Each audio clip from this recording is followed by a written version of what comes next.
समाधि वर्णन, योग दर्शन, समाधिपाद, 17वां सूत्र। वितर्क, विचार, आनंद और अस्मिता, इन चारों के संबंध से युक्त चित्तवृत्ति का समाधान संप्रज्ञात योग है।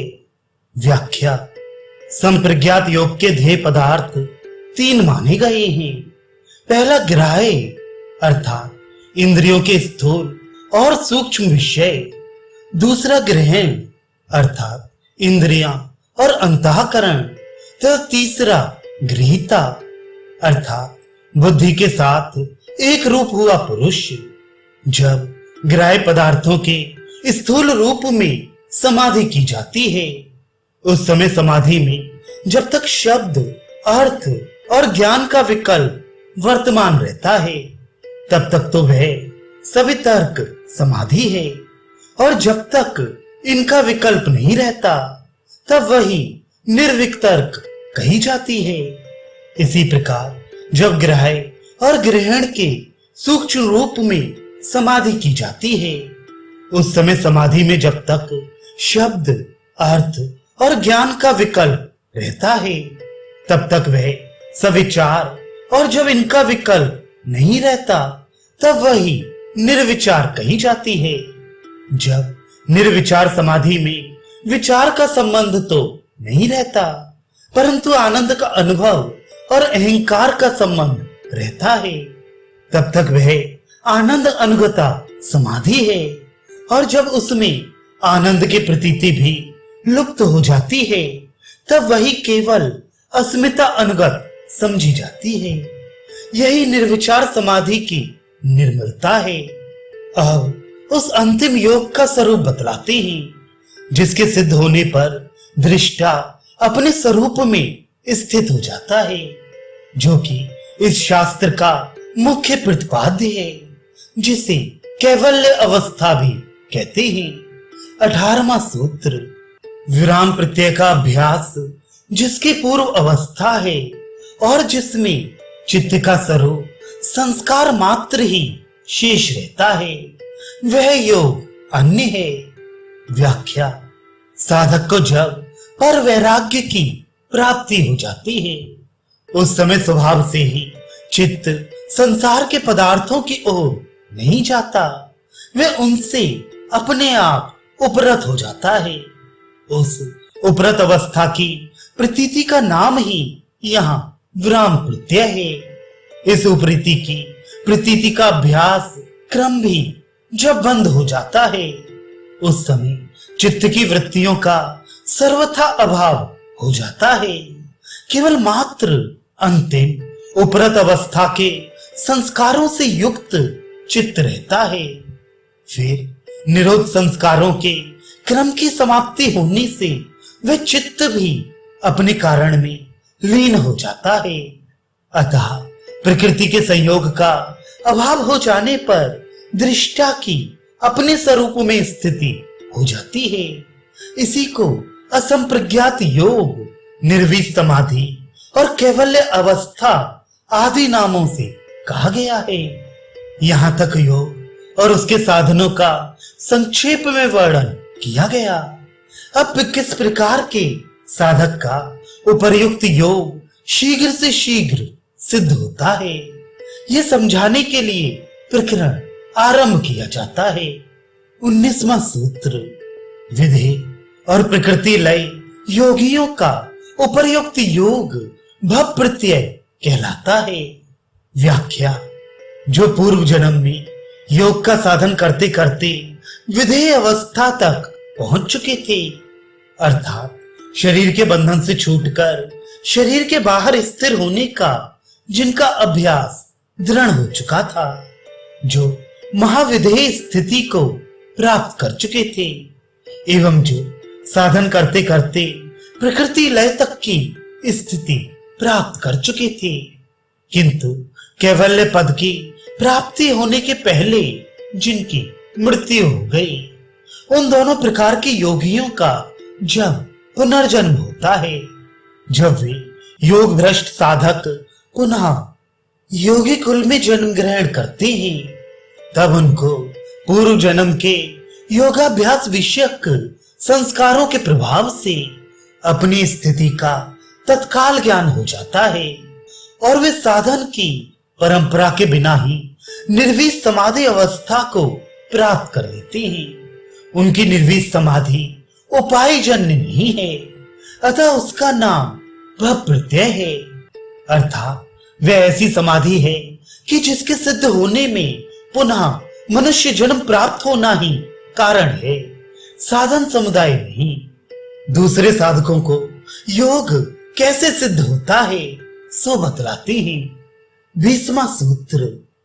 दूसरे साधकों का निरोध रूप योग श्रद्धा, वीर्य, स्मृति, समाधि और प्रज्ञा पूर्वक क्रम से सिद्ध होता है।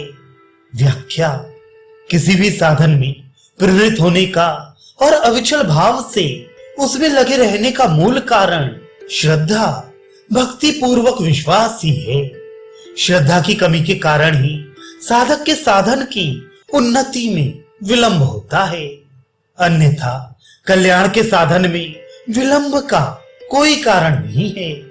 साधन के लिए किसी अप्राप्त योग्यता और परिस्थिति की आवश्यकता नहीं है, इसलिए यहाँ श्रद्धा को पहला स्थान दिया गया है। श्रद्धा के साथ साधक में वीर्य अर्थात मन, इंद्रिय और शरीर का सामर्थ्य भी परम आवश्यक है, क्योंकि इसी से साधक का उत्साह बढ़ता है। श्रद्धा और वीर्य इन दोनों का संयोग मिलने पर साधक की स्मरण शक्ति बलवती हो जाती है तथा उसमें योग साधन के संस्कारों का ही बारंबार प्राकट्य होता रहता है। अतः उसका मन विषयों से विरक्त होकर समाहित हो जाता है। इसी को समाधि कहते हैं। इससे अंतःकरण स्वच्छ हो जाने पर साधक की बुद्धि ऋतिम्बरा सत्य को धारण करने वाली हो जाती है। इस बुद्धि का ही नाम समाधि प्रज्ञा है। अतः पर वैराग्य की प्राप्ति पूर्वक साधक का निर्विष समाधि रूप योग सिद्ध हो जाता है। गीता में भी कहा है, जितेंद्रिय, साधन परायण और श्रद्धावान मनुष्य ज्ञान को प्राप्त होकर वह बिना विलंब के तत्काल ही परम शांति को प्राप्त हो जाता है। अब अभ्यास वैराग्य की अधिकता के कारण योग की सिद्धि शीघ्र और अति शीघ्र होने की बात बतलाते हैं। 21वां सूत्र। जिनके साधन की गति तीव्र है उनकी निर्विष समाधि शीघ्र सिद्ध होती है। व्याख्या। जिन पुरुषों का साधन, अभ्यास और वैराग्य तेजी से चलता है, जो सब प्रकार की विघ्न बाधाओं को ठुकराकर अपने साधन में तत्परता से लगे रहते हैं, उनका योग शीघ्र सिद्ध होता है। किंतु 22वां सूत्र। साधन की मात्रा हल्की, मध्यम और उच्च होने के कारण तीव्र संवेग वालों में भी काल का भेद हो जाता है। व्याख्या। किसका साधन किस दर्जे का है, इस पर भी योग सिद्धि की शीघ्रता का विभाग निर्भर करता है, क्योंकि क्रियात्मक अभ्यास और वैराग्य तीव्र होने पर भी विवेक और भाव की न्यूनाधिकता के कारण समाधि सिद्ध होने के काल में भेद होना स्वाभाविक है। जिस साधक में श्रद्धा, विवेक शक्ति और भाव कुछ उन्नत है, उसका साधन मध्यम मात्रा वाला है, और जिस साधक में श्रद्धा, विवेक और भाव अत्यंत उन्नत हैं, उसका साधन अधिमात्रा वाला है। साधन में क्रिया की अपेक्षा भाव का अधिक महत्व है। अभ्यास और वैराग्य का जो क्रियात्मक बाह्य स्वरूप है वह तो वेग के नाम से कहा गया है, और उनका जो भावात्मक आभ्यंतर स्वरूप है वे उनकी मात्रा यानी दर्जा है। व्यवहार में भी देखा जाता है कि एक ही काम के लिए समान रूप से परिश्रम किया जाने पर भी जो उसकी सिद्धि में अधिक विश्वास रखता है, जिस मनुष्य को उस काम के करने की युक्ति का अधिक ज्ञान है एवं जो उसे प्रेम और उत्साह पूर्वक बिना उकताए करता रहता है। वह दूसरों की अपेक्षा उसे शीघ्र पूरा कर देता है। वही बात समाधि की सिद्धि में भी समझ लेनी चाहिए। समाधि की प्राप्ति के लिए साधन करने वालों में जिसका साधन श्रद्धा, विवेक शक्ति और भाव आदि की अधिकता के कारण जितने ऊंचे दर्जे का है और जिसकी चाल का क्रम जितना तेज है, उसी के अनुसार वे शीघ्र या अति शीघ्र समाधि को प्राप्त कर सकेगा। अतः साधक को चाहिए कि अपने साधन को सर्वथा निर्दोष बताने की चेष्टा रखे, उसमें किसी प्रकार की शिथिलता ना आने दे। अब अगले अध्याय में अभ्यास और वैराग्य की अपेक्षा निर्भीक समाधि का सुगम उपाय बतलाएंगे।